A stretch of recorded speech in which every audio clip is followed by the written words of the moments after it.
Hello, welcome back to my channel.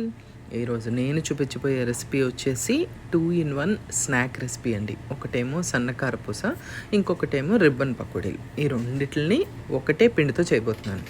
First నేను చూపించేది ఏంటంటే బియ్యం పిండి. ఈ రైస్ ఫ్లోరు నేను ఇండియన్ స్టోర్ నుంచి తెచ్చుకున్నది. దాంతోపాటు పుట్నాల పప్పు అంటారు కదా, వేయించిన శనగపప్పు. ఈ రెండిటిని యూజ్ చేసుకుని నేను ఈరోజు స్నాక్ అనేది ప్రిపేర్ చేస్తున్నాను. నేను చూపించిన బియ్యపిండి ఉంది కదా, అది నేను వేసే కప్ వచ్చేసి 250 గ్రామ్స్ది. ఒక 4 కప్స్ వేస్తున్నానండి. దాంతోపాటు నేను నువ్వులు చిన్న cup, like 2 or 3 table spoons నువ్వులు, టేస్ట్ బాగుంటుంది, మిస్ చేయొద్దు. దాంతోపాటు వాము లేదా జీలకర్ర ఏదైనా పర్వాలేదు. తర్వాత ఉప్పు, సరిపడినంత ఉప్పు వేసుకొని దాంతోపాటే కారం కూడా. ఇది గొడ్డు కారం అండి, కొంచెం ఎక్కువ కారం ఉంటుంది దీంట్లో. నేను ఒక 1.5 స్పూన్ వేసాను అంతే.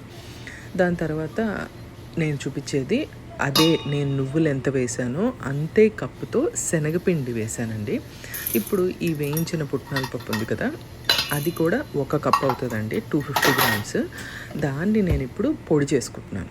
మిక్సీలో చక్కగా మెత్తని పొడి చేసేసుకొని అప్పుడు ఈ రైస్ ఫ్లోర్ బియ్యపిండి ఉంది కదా, దాంట్లోకి వేసేస్తున్నాను అనమాట.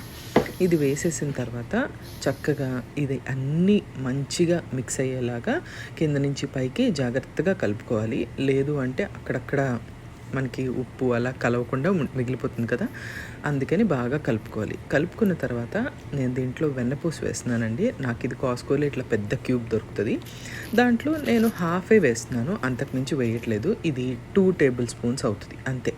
దాన్ని కరగబెట్టేసుకొని నేను వేసేస్తున్నాను. ఒకవేళ కాదు అనుకుంటే దాన్ని ఫుల్ వేసేసుకోవచ్చు. నేనేం చేస్తున్నానంటే కొంచెం నూనె కూడా కాగబెట్టి అది సగం ఇది సగము నేను పిండిలో కలుపుతున్నానండి. మీకు నూనె వద్దు అనుకుంటే ఫుల్ బటర్ కూడా వేసేసుకోవచ్చు. ఈలోపు నూనె కాగుతుందని చెప్పి పెనం పెట్టుకొని నూనె వేసుకుని రెడీగా స్టవ్ ఆన్ చేసుకున్నాను.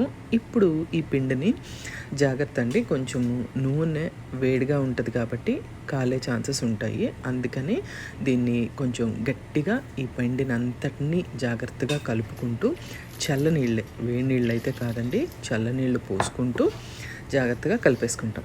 గట్టి ముద్దలాగా చేసుకోవడం చాలా ఇంపార్టెంట్. మెత్తబడిపోతే మీకు స్నాక్ అనేది బాగా రాదు. అందుకని చక్కగా చూసుకొని గట్టిగా కాకుండా లూజ్గా కాకుండా జాగ్రత్తగా కలుపుకోండి. మంచిగా ఇది ముద్ద చేసేసుకున్న తర్వాత నేను ఇవి మన చక్రాల గిద్దలు ఉంటాయి కదండి, దానికి నూనె అప్లై చేస్తున్నాను. ఒక్కసారి చేస్తే చాలు, అంతకుమించి అక్కర్లేదు. నేను ఫస్ట్ రిబ్బన్ పకోడీ ప్లేట్ అయితే పెట్టుకున్నానండి. అది ఏదైనా చేయొచ్చు, మీరు సన్నకారపూసదైనా చేసుకోవచ్చు. నేను ఇది 2-in-1 రెసిపీ అని చెప్పాను కాబట్టి 2 చేస్తున్నాను అనమాట. ఇప్పుడు నూనె కాగిందో లేదో ఒకసారి చూసుకొని మీడియం ఫ్లేమ్ మీద మాత్రమే పెట్టుకొని వీటిని చక్కగా ఒత్తేసుకుంటాం.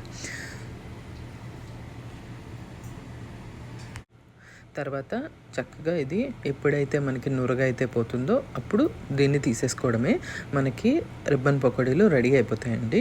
చాలా ఈజీగా అప్పటికప్పుడు అనుకుని కూడా మనం ఈ స్నాక్ రెసిపీని చేసేయచ్చు. ఇప్పుడు నేను చెప్పినట్టు సన్నకారపూస కోసం కొంచెం చిన్నది హోల్స్ ఉన్న ప్లేట్ పెట్టుకొని సన్నకారపూస అయితే వేసుకున్నాను. ఇదైతే వేసిన 2 నిమిషాలకే బాగా ఫాస్ట్గా వేగిపోతుందండి. అప్పటికే నూనె చాలా కాగుంది, చూసుకొని మీరు మరీ కాగిన నూనెలో అయితే మాడిపోతాయి. అసలు ఈ కారపూస చాలా ఫాస్ట్గా వేగిపోతుంది, అది కూడా గుర్తుపెట్టుకోండి. చక్కగా 2-in-1 రెసిపీ మనం ఇలా కూడా చేసుకోవచ్చు. మీకు ఈ వీడియో నచ్చినట్లయితే నాకు కమెంట్ సెక్షన్లో కామెంట్ పెట్టండి. Thank you so much for watching. Bye.